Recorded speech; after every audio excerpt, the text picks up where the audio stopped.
Okay, ready? Kel-Tec Sub 2000 Gen 3.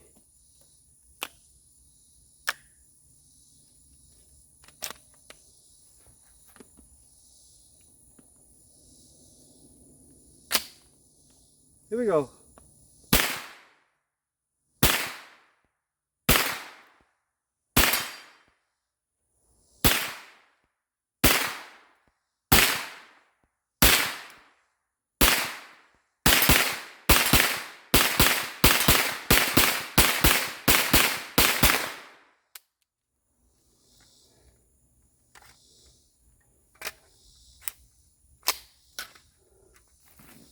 Yes. Kel-Tec Sub 2000 Gen 3.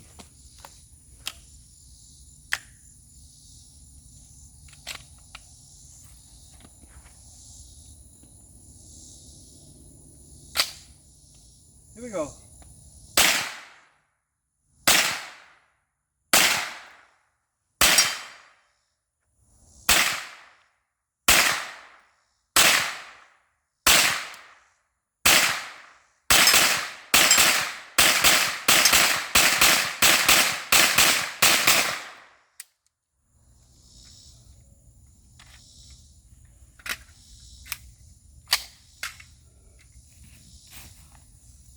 Yung cellphone ko Okay, here we go. Yeah. Yep. Ready? Hold on.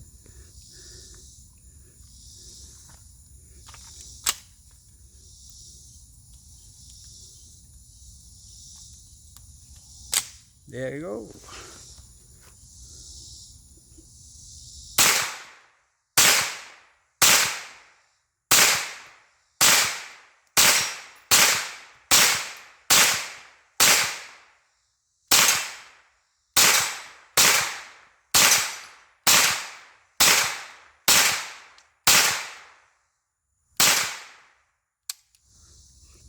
Done. Okay guys, testing my flip up sights. I removed the fiber optic insert, the rear fiber optic insert that was getting in the way when I'm acquiring the target. Okay. Okay, here we go. Oh yeah, I can see it better. Okay. Yes, firing.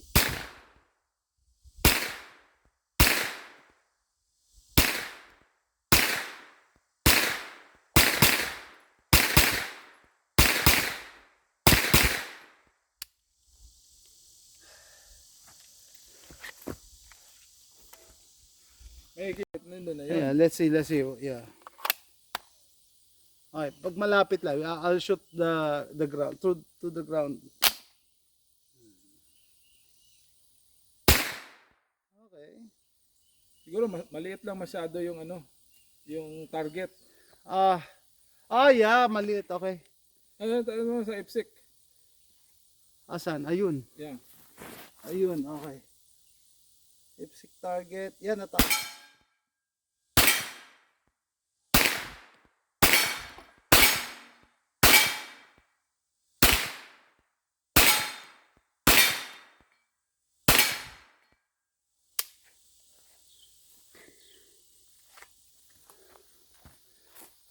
Yes. So, okay. Last shot. I flipped it. Problem is I cannot see the target. So, I'm gonna do the ipsik. Oh yeah, kita ko na siya. Oh.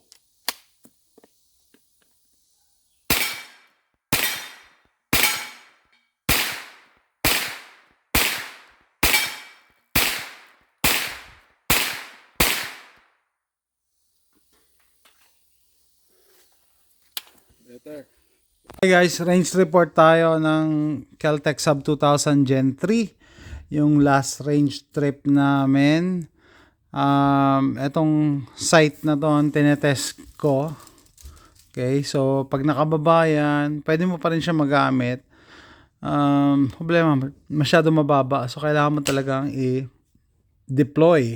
So, pag naka-deploy yan, comfortable na siyang gamitin. Ang problema, meron ditong fiber optic insert. Sinira ako. Kasi, no, parang nagbi-blur. Pagka may fiber optic ka na dito, tapos may fiber optic ka pa sa front, hindi mo na makita yung front sight. So, sinira ako using a clipper. Tapos nagulat ako, pwede pala siyang ibaba. Ito, nahahati pala to. Nahahati pala siya. Teka. Yan. Yan, nahahati. Tapos, pag masyado ring, yun, maliit yung butas ng peephole, hindi komportable. So, mas maganda ito. Yung malaking, lang, kita. Mas malaking butas. No? Teka. Ayan. Para makita nyo. Yan. Yan. Mas maganda pagka ganyan. Mas kita mo. Ayan, compared sa nakaganyan. Mas mahirap. Siguro pang long range. Pero hindi naman nakadesign to pang long range. So, gusto ko na sanang palitan tong sight system. No? So, maganda talaga tinitest. Kaya mas siya, perfect na siya sa ganyan. Wala nang fiber optic, tapos mas malaki ang butas niya as compared sa ganyan. Yan, mahirap i-acquire. Lalo na pag malapitan na target, di mo kailangan. So, dapat nakaganyan lang siya. Okay, so what else? Napansin ng kaibigan ko nung nag-rapid fire ako, nag-jam ako. Kasi masyadong mabilis yung trigger ko. Maganda sa Kel-Tec Sub 2000, hindi mo nasabihin na clear kasi kitang-kita mo na na-clear na talaga.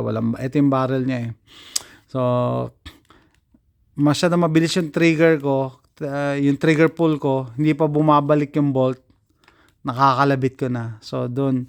Kaya initially, gusto ko sana lagyan ng weight to para bumagal yung bolt. Kasi sabi niya, pagka ginawa mo yan, mas magja-jam ka kasi mabilis ka kung malabit ng trigger, tapos mabagal yung bolt, magja-jam. Oo nga, Kaya sabi ko, okay, hindi ko na, may upgrade kasi ang yung M-Carbo, mas heavier to. Hindi ko na gagawin yun. Naglagay na lang ako ng foam dito sa dulo. Kasi ramdam mo dahil yung cheek weld mo, nandito ka sa bolt Ramdam mo yung bagsak ng bolt sa likod So, naglagay ako ng foam. So, hopefully, mabawasan yung felt recoil. Tapos, na-realize ko, hindi ko na kailangan bumili ng cover dito. Kasi yung cheek weld ko, andito lang naman sa plastic.